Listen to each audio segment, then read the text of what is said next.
You are listening to the Teach Middle East podcast, connecting, developing, and empowering educators.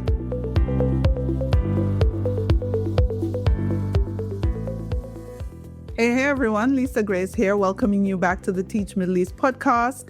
Today I have Tom Duckling. Actually, he's Tomas. You know, funny story, I saw his name and I taught at Tomas when I was teaching in Enfield, and that boy was trouble. He was, let's just say I remember him. And if I remember him, he was not the easiest of students. But I hope this interview with Tom is going to be different. Welcome to the podcast, Tom. Thank you very much. Yeah, I hope it wasn't me. Although, yeah, but no. Were you in Enfield in the late 90s, early 2000s? I was not in Enfield, but not far away. I was from Watford, so in and around that area. Whoa! But, yeah, not far we away. Didn't have students from Watford. I taught in Waltham Cross. Okay, all right, nice. There wasn't Waltham Cross, so good. Oh, there's nice. There's another badly behaved Tomas in town. So yeah. Okay, so Tom is the headmaster of Dubai College, one of the region's leading not-for-profit schools. He took over from Mike. Most of you might know Mike Lambert. I'm not sure if you guys remember prior to Mike, but he's sitting in the principal's desk. And on this segment, we are going behind the principal's desk to ask the questions that many of you want to know. These are the questions that we don't normally get to ask head teachers because it would come off as invasive. But I get the privilege of asking those questions. Dubai College is a special place. I have lots of friends there. Clive is not there anymore. Oops, sorry. Dee and the gang are still there. So shout out to them if they listen to the pod. It's a really, really nice school. How have you been finding it? I love it. I'm so glad you started with that, actually, because as you know, it's one of the kindest, loveliest places to be. It's got a lovely atmosphere. It's got a lovely, calm atmosphere around. It's very green. We've obviously got the campus feel. Kids are incredibly polite. So it's an absolute joy. And that team are so good. They're so intelligent. It's been a real privilege. So yeah, couldn't be happier is my answer. Welcome to, I know it's late to be saying welcome, but welcome anyway. I'm hoping you're having a good time in the region. I mean, you just mentioned the campus is green, but coming from Switzerland, how have you found the transition to the desert? Switzerland has its positives and negatives, as does Dubai. So Switzerland was beautiful, and we were obviously up in the mountains, and we were in a ski resort, but it was a very quiet place. And as previously mentioned, so I'm from Watford originally, right up in the north part, the most north you can go in London. So it was very, very, very quiet. And before that, my wife and I, we were in Borneo as well, actually, in a country called Brunei. So we had two very rural, very remote, wonderful schools, absolutely fantastic, high-level, high-achieving schools, but in places that were very sleepy. So we were, as a family, we were really ready for a fun change. And equally, I've got two little ones, a 6-year-old and a 4-year-old, and they are, this is just such a fun place to be when you're a little kid. So yeah, really, really happy. Thank you. What was it like growing up in Watford? It was fun. I love Watford. I was brought up by my dad. And, I went to kind of a state school that was obsessed with football, and everyone was obsessed by football. It was there were elements of it a bit rough and ready in those days. That was before people had it as part of the commuter belt, which it is now. So when I go home to Watford, I don't really recognise it. But yeah, largely a lot of fun. It was funny. I was talking to someone about this week about children and contact and safety. And one of the things I remember most was just you had an in time. That was it. You had a curfew, you had an in time, and that was it. And just cycling around Watford on a BMX, playing football with different areas all around it was a really happy time. And I'm still got very, very close friends there. So yeah, I'm very fond of Watford. I'm a massive Watford football fan as well. So I was a season ticket holder there for the best part of 20 years or so before I went international. So very fond of it. Yeah, I was just about to ask you which team you support. Do you support Watford? Yeah, well, I was born in Watford General Hospital, which backs in over Watford Football Club, Vicarage Road, and so always been a big Watford fan. So never really had any other allegiance. Yeah, the thing is, Watford has really come up. When I was a young girl, people from our area would move to Watford because the houses were cheaper than Tottenham, and it would have been considered out of London. But now Watford has made a 360 turn. You can't buy anything in Watford now. Do you know what's really fascinating, actually? So my family originally comes from Walthamstow in East London. So, and of course, Watford was set up, as many places were, as satellites post the Blitz. So it's quite interesting when you meet people from Essex. I've lost most of my accent now. But my accent when I was a bit younger, right? Hello, mate, how you doing? You're playing a bit of football. Watford accent is very, very similar to Essex accent, but because both are post-war council setups that were put up after the Blitz, so there's a very similar kind of East London twang to it. And it's interesting that, as East London has become incredibly expensive now as well, and now Watford, a similar sort of thing. So yes. Yeah. Fun. Grew up with your dad. What was that like? Yeah. My dad's a legend. He's a very, very, very funny man. He's a good character. So he brought me up from very young, and then later on, my stepmother arrived. So really great, and my house was the centre of a lot of fun. Actually, always really loads of people came around, lots of parties were welcome at the house. It's kind of the centre of the family. So Christmases with kind of 25 people all round tables and that sort of stuff. So everyone chipping in and that sort of stuff. So yeah, my dad's a great man, real hero of mine. But he's got a sense of humour. It's fair to say. Siblings? Sister, older sister, who I love dearly. Still living in the UK. Yeah. And so growing up with your dad, obviously you didn't have, I would suppose you didn't have that conventional mom-dad family for a while. What was that like in school? So you have to go to school and you're only with your dad. Was there any link between the two? Did you suffer any, consequences of that? Do you know what? It's a funny scenario. It's a really interesting question, because I had, when I was in my school, which I said was just a pretty rough and ready state school, I was considered quite posh. And when I went to university, everyone thought I was really common, and they thought I was from EastEnders or something like that. And the reason that's quite important is my dad, what he prioritized was stuff. So he was really hardworking. He worked long hours, so I had to often get myself to school and et cetera, all those sort of independence pieces, blah, blah. But what he prioritized was kind of, for want of a better word, cultural literacy and cultural knowledge. So we went to the theatre a lot. My dad took me to the opera, took me to the ballet. He took me to museums on a regular basis. We went to Watford matches, home and away. It sounds stupid, but going to away matches, I learned to read a map and navigate in the days before Tom. So I had a really good understanding of the country, really good understanding of different cultures. So actually, it was dual benefit. It said where my school had a lot of feeders from a lot of different kind of socioeconomic backgrounds. But I was considered one of the posher kids. But going to the theatre was kind of why are you going to the theatre? Who does that? So I'm very grateful for my dad for all that he did there. It was a really, really good thing to have done, and had a massive impact on my appreciation of the world and love of education and further. So yeah, great. Why do you think he did that? Why do you think he was deliberately exposing you to those cultural things? I think when you're a parent, you look for something in common, right? So, and my kids have just got obsessed with Pokemon, and I mean obsessed.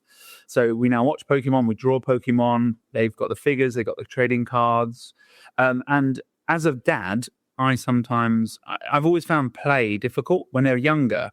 I kind of like, let's play shops and that sort of stuff. And so Pokemon's been really good for me this summer to have something that I can kind of work with them, talk with them, I can draw with them, that sort of stuff. So I think really, I did ask him like this once. I think he just wanted something to do that was good for him and good for me. So now you are a dad of two young children. Yeah. What are you doing to deliberately spend time with them? Well, I have to say that's been one of the real benefits of Dubai, because previously my school was a boarding school, and boarding education has enormous positives. It's a massive privilege to work in a boarding school. For people to trust you with their children all the time is a significant level of trust and a significant responsibility. But I was super busy. In a boarding school, I was so busy. So in terms of deliberately spending time, whilst obviously being the head of Dubai College is not without challenge and long hours, fundamentally I'm spending so much more time with my kids. Just Dubai has been brilliant for that. Just even the culture here, actually DC's got a brilliant culture, which is we do not have emails outside of the school day. So, and so much so, even in my first weekend, you already mentioned Dee, I sent an email on the weekend and she straight away sent back, that's a no, we don't do that here. And I'm so glad she did, because it's a really, really fixed culture for giving people the space and time. DC is a fast-paced, high-level, high-quality institution. So when we're here, we're all working really, really hard, but we really protect that. So no, I'm very grateful as well for that. So what are you doing with your... Oh, what we're doing? At the moment, I said they're 6 and 4. So it's essentially Pokemon or water slides. I would say that my life is predominantly Pokemon or water slides. Sometimes at the moment, walking around malls, just to get them out of the house in the heat. So we've done quite a lot of, wandering around, having a froyo, that sort of thing. So, is your wife a teacher? My wife is an English teacher here at Dubai College, yeah. Ah, what's it like being married to a teacher, being the headmaster? So we've only ever worked together. Actually, Catherine had a previous career. She worked in media, where she worked as an agent for celebrities and that sort of stuff. So she had a much more glamorous career prior, but then she retrained and became a teacher. So we've only ever worked together. So it's absolutely not a problem at all. It's something we really enjoy. What is it with Dubai College? Mike and Sarah, same. Oh, come on, it's a pattern, isn't it? But it's good. It's good. Yeah. So when you decided to move to Dubai, what were some of the things you were looking forward to, and did they meet expectations? What was I looking forward to? I think actually that I might, if I might answer that differently. I think what surprised me was better. I mean, everything I was looking forward to is here. The students here are an absolute privilege and a joy. They are so kind of eloquent, but also adult and mature and thoughtful, and talking to them is like talking to an expert at times. So the students here are fabulous. The staff here have been so welcoming to me, and they are operating at such a high level. So all of those things are great. I think, but Dubai, I wasn't as aware as I possibly should have been of the reputation of Dubai College. And what I mean by that is it's an institution in Dubai. And I didn't quite realize what came with that, I guess, in terms of, so that was a bit of a surprise. Sort of, DC is a big deal. And it just, the minute you even mention it, it kind of changes the nature and tenor of conversations in a way. Perhaps previously, working in one school is just you working in a school, you're a teacher. Whereas the minute you say you work at DC, it has an impact on things. So that's probably the thing that I was most surprised about. But apart from that, the rest of it I was kind of expecting, and it's delivered. Good impact, as in when you mention DC, does it open doors or does it close them, or what's the impact? Both is the answer. It's sometimes it opens them, and sometimes I guess people have preconceived perceptions of DC. I have to say that's why I'm delighted you started with it's such a nice school. There are people who don't think that, right? So people see our results, which are, as you know, some of the best results in the world, and they think it's going to be a hothouse, and they think it's going to be a very aggressive culture. And for those that have been here and seen it, they know it's the complete opposite of that. It's calm, it's kind, it's thoughtful. The opening doors thing, I guess there's always that element because of the nature, because DC has this uniqueness, and there's the original campus on the wall behind me. It has this uniqueness of starting from year 7, therefore it has this entry, right? And because even this year alone, 176 places, we had 850 applications, that tension around that, I think, is probably the bit that is both a positive but also sometimes can lead to attention and can lead to a difficulty in conversations and how people feel about it as well. So I'm going to ask you a question that is not very conventional. So you were the deputy at Eglan College in Switzerland. And so you moved from deputy head to headmaster at Dubai College without previously being a head. And I want to know, for my listeners, what that transition has been like, and how do you even prepare for such a transition? So I probably should provide a bit of context. So firstly, I had a fantastic mentor in my last role. So Nicola Sparrow is the head of Eglan College, and she and I worked together closely for nearly 8 years, and she allowed me incredible access to the work that she did. And I very much learned alongside her. So I modeled a lot of what I do now on her and watching how she did things. So firstly, I had really, really good mentorship and training.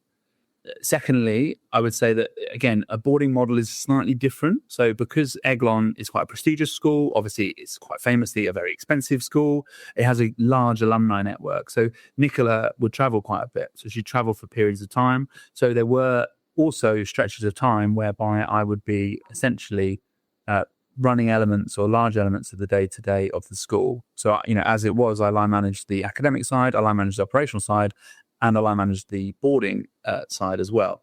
So in many respects, the remit of the role there was significant and therefore helped me. I was afforded with a lot of opportunities to get experience for many of the decisions I have to reach here. However, what is the hardest bit, which you can't prepare for, is that you've got nobody else to talk to. That's the toughest bit. And what I mean by that, even in my first couple of weeks, I remember just that moment where I picked up on the fact that people are waiting for me to make the decision. And I was so conditioned to having someone there to do that there was probably a reluctance or a lack of awareness in certain times that, oh God, that's coming to me. That's my decision. And that's the bit you can't come to, in every scenario previously. Whilst I had good experience and lots of opportunities to lead change, work with people, coach others, all of that sort of stuff I did previously, I would always call Nicola and say, right, is that the right call? Or very serious calls came to her. In this seat, that comes to me now. I've got a fantastic board. The chair of my board is absolutely outstanding and has been taking an active role in looking to help me.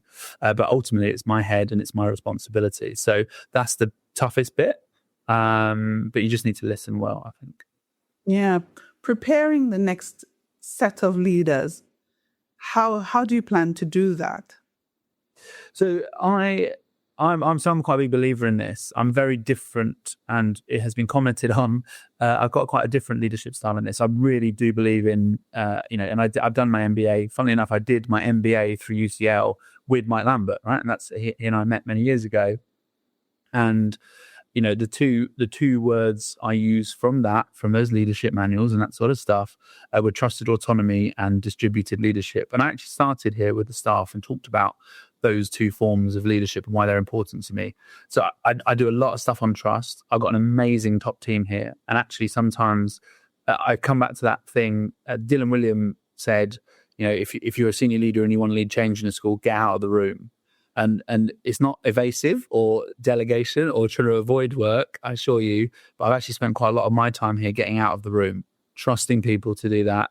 I take responsibility. If something goes wrong, I'm accountable. I will answer for it. And we will talk about the mistake that's been made.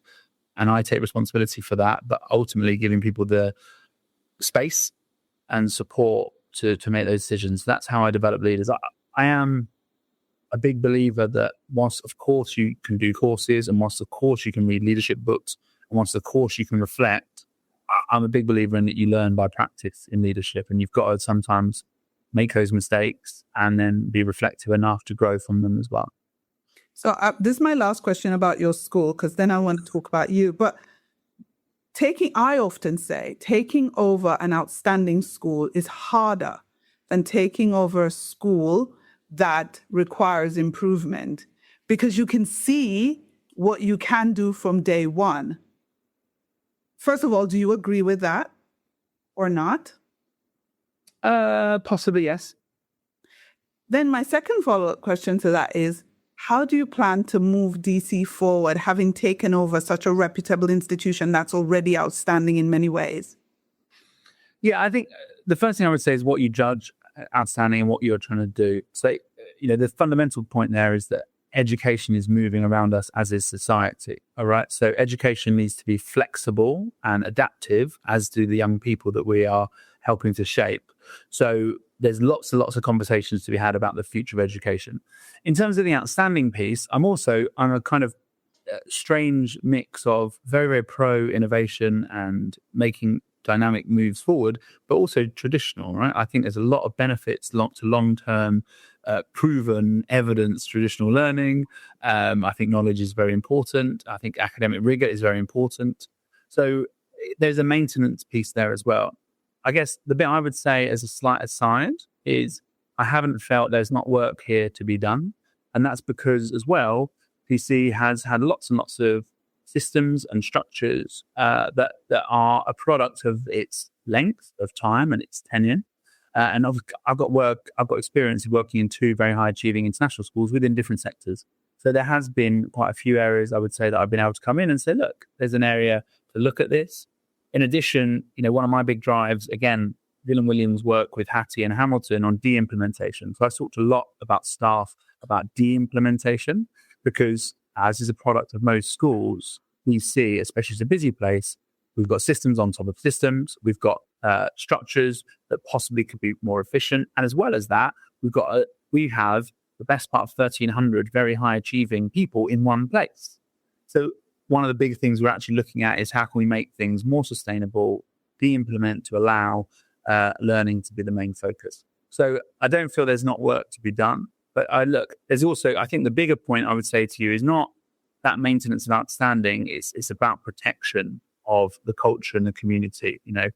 Were I the sort of person that came in and said, I've been at other schools and this is how it should be done, I think I would have had a massive issue.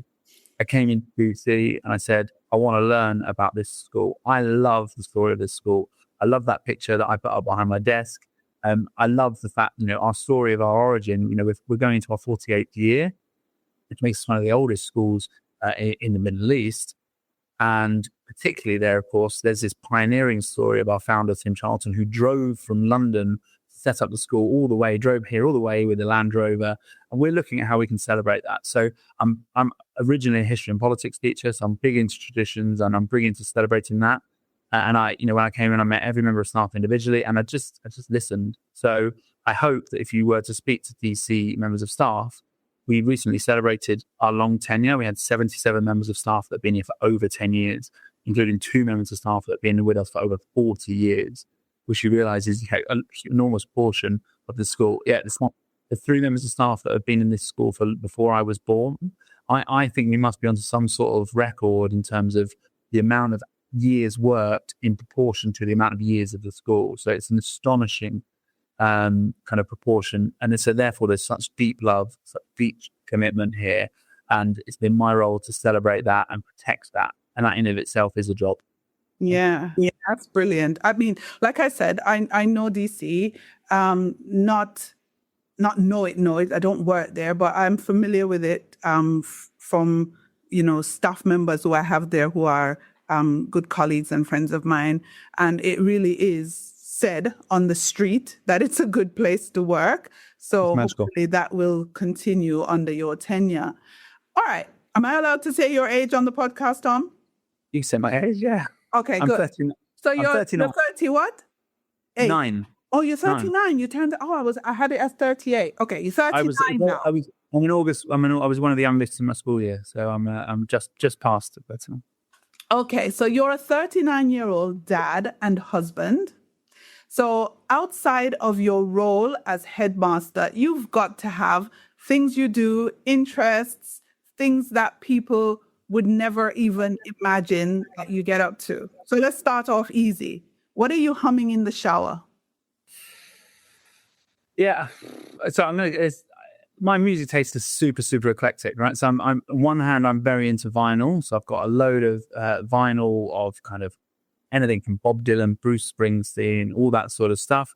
In my office, I'm famous. I have music on all the time because I listen to classical in the daytime. I happen to be a massive fan of house music and recently even got the chance to go see Rampa and fun things like that. So I'm super mega eclectic. I like different music for different scenarios. So what would you be humming? Give me one.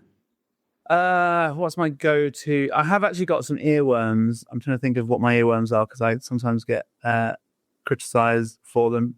Possibly Call Me Al by Paul Simon. It lives in my ear on a regular basis, I would say. Nice. And so I have a really annoying habit as well of singing. Like, I will get triggered with certain words, and then I will sing a song related to that, which is a deeply annoying habit I appreciate. I think our listeners will appreciate eclectic tastes in music. I've had previous head teachers on here who've gone from Coldplay right the way through to Bob Marley. So don't worry. Don't feel bashful. Don't feel shy.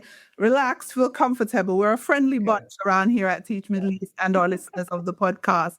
So you see a judgment now. You see, I don't mind judgment about the role, but my music taste. This is where judgment exists. So. No judgment. We don't. We listen. You know what the millennials say, Gen Z. We listen and we don't judge. So right, okay, I'll accept that. Okay. Here's my other question. So it's date night for you and Catherine. You've got 2 young kids. Where are you going? Where are you taking her? Well, yeah, I should be a better husband in this area. I mean, we are probably going for a meal. And we're probably going for sushi, I should think. That's funny enough. Something like that. I would every imagine. Week. I wish we had a date night every week. I'm afraid we are not as good as we should be on that. So yes, that is not an area I'm being a success in. But I now, even saying that out loud, I would be more successful. So yes, invariably, because we lived in Asia for 4 years, Asian food is pretty much our happy place in that regard. Obviously, Dubai is blessed by some of the best food in the world. So yes, somewhere with Asian food and a nice glass of wine. So I hear my listeners in my head. They're rooting for Catherine and they're saying, do better, Tom. Yes, as they should. You should take her out for lovely date nights because Dubai has beautiful places and you can even drive across to Abu Dhabi and try some stuff there. But let's say you don't get to a date night as much as you'd like, but you have to plan a holiday. And someone like you who's been well-traveled, what are you planning? Where are you going and why are you going there? So the reason I'm laughing is because if Catherine had one hobby, what the top of her list, holiday planning is her hobby. So, and if were I to take that away from her, it would be an absolute disaster. But travel is one of our biggest things. We at the moment, so all holiday planning is done by Catherine, and all of our friends will know she's a travel planning expert. People from around the world ask for her advice. And at the moment, we are trying to get me to 100 countries. So I've been to 85 countries currently. We just went to Romania. So I can tell you that we've already planned the next 15 countries over the next few years where we intend to go to get me to 100 countries. So yes, I can't answer that because I would never be allowed to plan a holiday. Oh, wow. Okay, Catherine, we're coming for you. Maybe we'll have you on talking about where teachers should travel to and why and what's good and what's not good. Give us like a holiday, maybe one of the episodes before we go off on a major holiday. And then sometimes we can use those tips and put them in place. You have a busy job, right? But you as an individual have to take care of you inwards. I don't want to get spooky and spiritual, but my question is, what grounds you? Yeah, I mean, family is the most obvious answer. I have to say, another bad habit or good habit I've got recently is voice notes on WhatsApp. So at the moment when I'm walking, I'm moving around, I'll often send a voice note to some of my friends at home. That grounds me. So yeah, I mean, family and friends is the most obvious answer, I would say. Again, this is not a particularly grounded answer, I must say, but I'm really into Stoicism and Marcus Aurelius, which is not spiritual, but some people might argue is spiritual in certain respects. So I spend quite a lot of time, or have spent a lot of time, considering elements of how we think, how we control our thoughts, and that sort of stuff. So, obviously, for Marcus Aurelius, humility is one of the most important values you can have. So, I think of that a lot. I encourage that a lot to those around me. So I would say that's what grounds me. So you're into Stoicism. It's quite interesting, the things that people are into.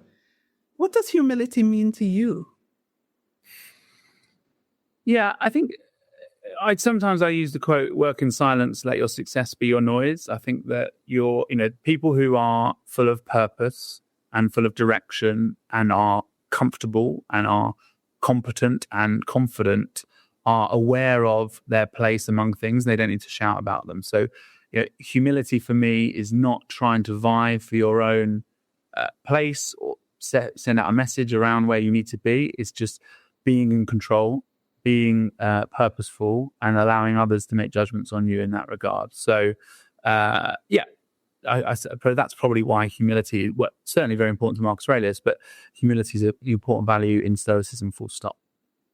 Interesting. I did read a bit of his writing, and there is a place for Stoicism, but also there is also a place for your emotions and for understanding how you feel and why you're feeling it and allowing those feelings. So I get there are two schools of thoughts on that.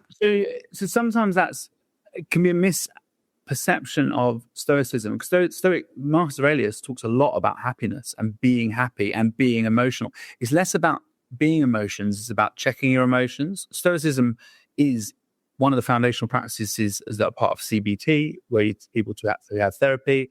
Equally, lots of the mindfulness is the idea of understanding that you're in control of your thoughts. So actually, Stoicism is not against emotion, it's against being led by emotion. Marcus Aurelius talks a lot about understanding that the way you're feeling about others is actually irrational. So you capture it, you control it, and then that changes your actions and behaviors. So there's a lot of emotion in Stoicism, and particularly happiness as well. Again, Marcus Aurelius speaks a lot about celebrating and capturing the joy of life and the joyful little moments. So it's not misery. It's a different thing. Yeah. Okay. All right. That clarifies that a bit. What makes you sad? What makes me sad? I mean, on balance, I'm quite a positive person. I was really fortunate in my previous role, and it's something I wish to bring here eventually once I'm settled, to work in the power of education across the world. So I did a lot of work with different charities, and I was in charge of scholarship, which is a big part of Eglon. So Eglon is a very expensive school, but it's 10% scholar.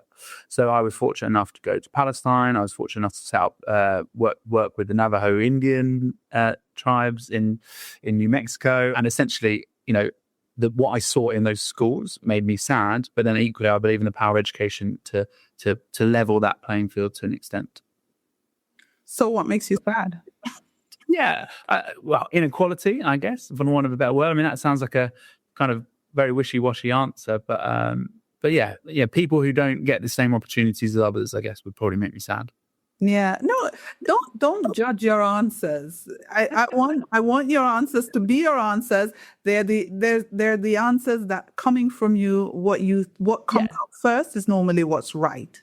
And there is an injustice piece there, right? Again, I won't be drawn on talking about specific leaders, but there's some bad leaders in the world, right? And equally, it can be really hard working in education when you spend all of your time talking about key values and character and kindness and humility, when some of the most powerful and important people in the world are almost the other end of that spectrum.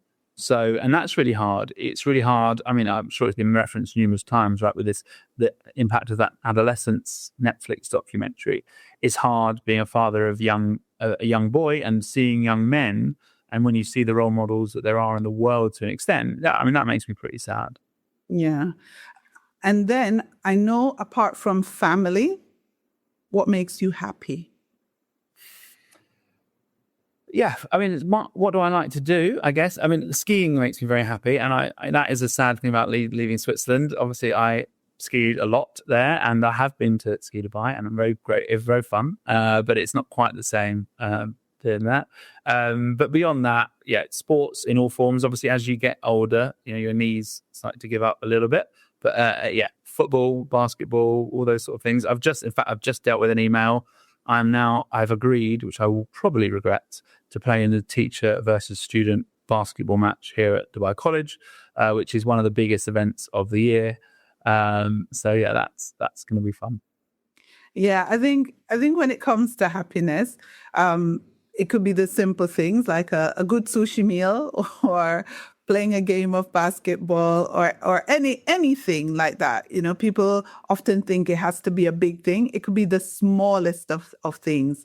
What are you reading apart from Marcus Aurelius? What are you reading? So I've just finished. I got obsessed with the Wolf Hall trilogy, all three of them. So actually I've just finished the third one. Bring Up the Bodies. I feel I've got them out in the wrong order now because you get one that. But yeah, and that was all three of those. Each one of them is kind of 800 words. So the Thomas Cromwell, Hilary Mantel thing. So that's gone through that, and then I've just started a book called Fox, which is not a very pleasant book, and it's about the murder of a paedophilic teacher, actually. So it's not easy reading, I would say. So yes, that's what I have finished, and that's what I've moved on to. But I'm not enjoying the current book as much as I was at the last. I'll put it that way. And you've written. What were you writing about? What was your book about? When I write, so one of my previous work was on the theory of knowledge. So again, my degree is history and politics, but particularly I looked at political philosophy. It was a real passion of mine, moving into philosophy. And then when I got into an IB school in Brunei, a Gerald International School, I got really into theory of knowledge, so epistemological philosophy. And then I got more engaged with that community. And then I was asked by Cambridge to write the resource guide. So I wrote that resource guide, which was fun. And every now and then it's quite nice because essentially it's planning how you teach that course and how you should, even down to the minutiae of preparing for the lessons and that sort of stuff. And every now and then I'll be at somewhere and someone will say, can I just say thank you very much for the lessons and the impact you provided for my TOK lessons? Because TOK, when you start it, can be quite overwhelming because you don't really know what it is. It's so different to other subjects. So I've had quite a few people, it's very kind, who have said, I just want to say thank you because I didn't know what I was doing and I read your book. So, and then I'm supposed to be writing a book on character education currently, which is not going as well as I would have hoped. And, headmaster of Dubai College, father of young children, fitting in writing a book is not going as well as it should be. But I even saying those things out loud to you, I need to take my wife on a date and I need to write my book. Right? There's my to-do list. Catherine, you can thank me later. We're wrapping up the podcast. So what I wanted to end with is, obviously, your school is known, but if you were, and I want you to, don't give me the political, I don't know what I would do. Give me what you really think you should do. If you were leading a school that required improvement in this AI world with everything going kind of crazy education-wise, where would you start? Yeah, I got a quite easy answer for this. I would apply the same process for everything, which is philosophy, people, process. So I believe that any problem in education can be dealt with those things. So you start with the philosophy. You have to make sure that you're on the same page. You can't deal with coming from education from two totally different points. You'll never get past that. Again, D is so outstanding, but actually our educational philosophies, she's in charge of the learning here, they are so aligned. Debs, who's our safeguarding person, again, our safeguarding, how we see the role of safeguarding. I've worked in safeguarding, obviously, extensively in boarding. We're so aligned here that and it's a joy. So you've got to get the philosophy lined up first, regardless of what the problem is. You can't really get past that point. Then it's about people, and you have to trust people. You got to make sure you got the right people in the room. All right. And again, that sometimes leads to, if in this hypothetical example of a school that needs improvement, sometimes that means saying goodbye to people or moving people to different areas or, encouraging them to move on, find their happiness elsewhere. So you can't do anything about that. You can coach people, you can develop them, but if they have a different philosophy and they're not prepared to take you on that journey, then you have to have some tough conversations. And then lastly, it's about process. It really, the thing is about education is we don't have to make it hard for teachers. The most valuable point of teaching or education, full stop, the highest value item you do is the relationship and interaction based around learning between the teacher and the group of students. That is the thing that matters most.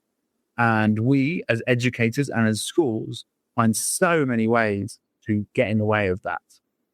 So then you need to, I really feel this quite strongly, because it's quite sad when you're a headmaster, you don't teach, or you teach very, very little. So you're away from that key part. But my purpose and my whole raison d'etre is to get in there to make sure that we can make it focus on the main thing, focus on learning, focus on relationships, and we will try and deal with everything else. Brilliant. That's a great place to end the pod. Thank you for being my guest, Tom. Thank you for having me. And I better go organize a date. Yes, you do.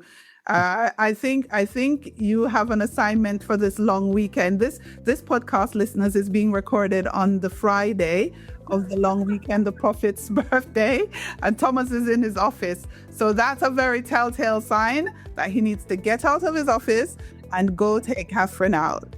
Thank you for being on the pod. Thank you very much.